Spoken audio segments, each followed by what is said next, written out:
What made me take sports management is I'm super into sports and learning about sports, the history. Being able to be with my coach, that's a really big thing because it'll help me with football, going over plays and stuff. And it's a fun class to be in. For me, the sports management class, I've always wanted to become a coach, and that's been my goal for about 5 years now. One thing that I've learned in sports management to help me with my career is really going into detail of how something works and not just looking at the results.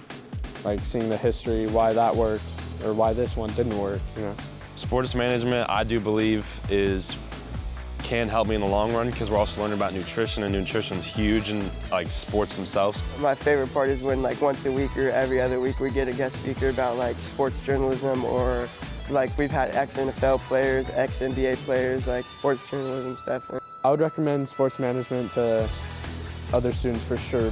I definitely think if you're an athlete, sports management can for sure help you, even if you're a freshman, because you just learn nutrition, the mental aspect, and you get to see a lot of upper class athletes that are on varsity, and you can learn a lot from them. I didn't know about it my freshman year, and I think everyone should know about it, and it's my favorite class of the day.